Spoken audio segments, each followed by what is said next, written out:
Dear viewers, welcome back. You're watching Vision for Success. Here with us, Dr. Sarah Saeed and Ms. Kavita Pauria. Welcome back. I'm sorry for commercial break. And another thing is, like, we heard a couple of times that people are holding at the airport when they come back from, they have green card and other legal status.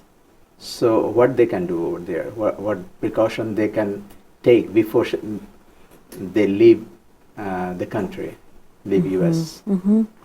I no longer practice as an immigration lawyer, so I'll give a little bit of a unofficial response in what I would advise if I were in that situation or had family in that situation. I think both Sarah and I were at the airport when the Muslim ban started, and the way we were initially finding out that there were people waiting on the inside is that they had family waiting for them in the international terminal.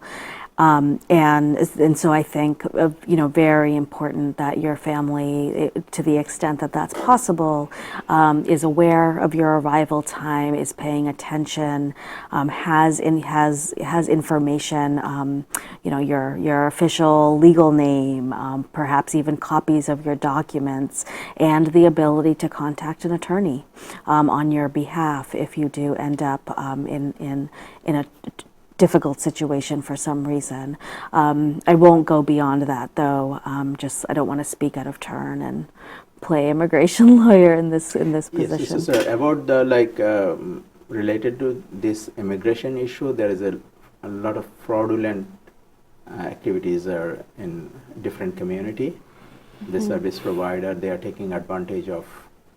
So what are the precautions, or what are the service available, and what you can advise them to do? Yeah, I think you can speak to this as well. I mean, I do know the city has a program, the Department of Consumer Affairs, that advises people on how to report if they experience immigration fraud. And we really encourage people, again, regardless of your status, your immigration status, it's very important that if you experience fraud, you report it, because that's how you help quality control. We don't want to have anyone have the same experience you have, right? So you can help by reporting it again, and you can call the city again and report on 311 if you've experienced fraud. But they're scared because they are undocumented, or they have legal. Yeah, and that's why we're emphasizing repeatedly that city services are eligible for everyone, regardless of your immigration status. The city is mandated by law to serve all people. So about the job, undocumented people can get the city job, or is there any restriction? The city is bound by the same federal labor and employment laws that everyone is, and so as a result, you do need legal status to work for the city. Okay, the SILE or undocumented people cannot work for the cities. So if they have to have work authorization. Yeah. There's some immigration status where you don't have a green card, but you have work authorization. So sometimes, like I was searching or browsing there, I saw an information about illegal immigrants is a crime. So if somebody is here illegally, undocumented, is it a crime or? No. Being in the country without status is actually a civil violation. It's not a criminal violation. Immigration laws are civil laws, they're not criminal laws, even though it can appear that way in many instances. For example, we see ICE wearing jackets that say police on it, which gets very confusing. Our local police do not care about immigration status. Their job is to keep New Yorkers safe. Their job is to build trust with communities, and they do that every day. We're now the safest city in the country. But I think for all the work that's happened in New York City to create that level of safety and trust, such that there is a huge undocumented community here, you know, that thrives in many ways, struggles in others. But I think, just to return to your question, absolutely, we're in a time where there are more fears, and we as a city are doing what we can to resist and to advocate on behalf of New Yorkers.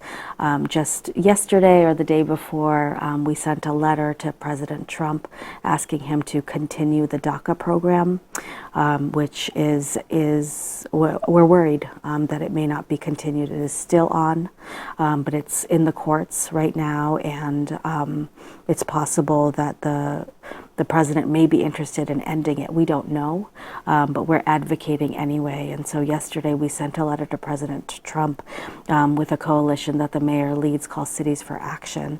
And 100 mayors from around the city, from around the country, signed that letter, representing over 55 million people in the country.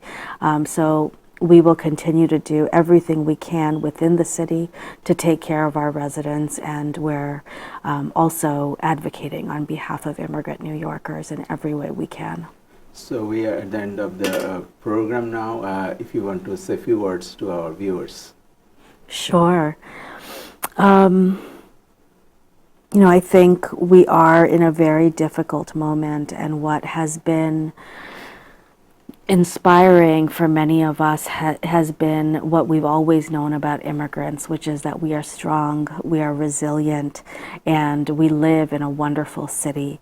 There are an endless, just really such a long list of services that are available in New York City. Many of those services do not require immigration status at all. In many of those programs, we don't even ask for it. So, you know, I think to the extent that we all have the ability and interest in changing immigration laws at the federal level, and we will continue doing that together, there are still, you know, so many benefits and services within New York City that absolutely our communities should be taking more advantage of. And, you know, we've seen tremendous interest and engagement in the last several years, but we want to hear more, we want to do more, and so we really invite immigrant communities, the Bangladeshi community, of course, to avail themselves of more of the services that are available. And thank you so much. Sister Sarah. I think I want to go back to where I started, which is that, you know, immigrants have been a part of America, and America needs them. And our communities have a lot to offer our city, and we really look forward to partnering with communities, including the Bangladeshi community and all the diverse communities of New York, to create a vibrant city that will serve all New Yorkers. And, you know, we all have a role to play, and part of that role is to be informed, to be engaged, to know what's happening in your neighborhood, in your community, and to see how you can play a role in making things better, not only for yourself, but for all of your family or the city as a whole. So we look forward, again, to really working with the communities and in partnership to make things better for everyone. Thank you very much, Sister Sarah, Sister Kavita, for coming here. I believe the viewers will be benefited out of all these things, though we have a time limitation, that's why we have to conclude. Thanks once again for coming. Thank you for having us. দর্শক, সফলতার কোনো shortcut পথ নেই। সফলতার জন্য অপরিহার্য হচ্ছে সঠিক এবং পর্যাপ্ত জ্ঞান, অপরিহার্য হচ্ছে ভিশন। ভিশনারি উদ্যোক্তারাই বদলে দিতে পারেন সমাজ ও অর্থনীতি, হতে পারেন অন্যের জন্য প্রেরণার উৎস। ভিশন আত্মবিশ্বাস, পরিশ্রম এবং ধারাবাহিক চেষ্টা এনে দিতে পারে সাফল্য। আসুন সফলতার জন্য সেভাবেই চেষ্টা করি, নতুন প্রজন্মকে ভিশনারি উদ্যোক্তা এবং পরিশ্রমী হতে এবং ইতিবাচক ভাবতে শেখাই। উদ্যোক্তা সৃষ্টির মাধ্যমে ক্ষমতায়ন, এই লক্ষ্যেই কোর ভিশন ফাউন্ডেশন কাজ করছে। আপনার কর্মসংস্থান, ঋণ মুক্তি এবং স্বনির্ভরতার জন্য কোরভিশনের সাহায্য নিতে পারেন। অনুষ্ঠান সম্পর্কে আপনার পরামর্শ মতামত লিখুন info@corevision.us অথবা কল করুন 718-406-9298। অনুষ্ঠানটি প্রচারিত হবে প্রতি শনিবার রাত 9:15 ইনশাআল্লাহ আবারও দেখা হবে আগামী শনিবার এই সময় এইখানে টাইম টিভিতে। আসসালামু আলাইকুম।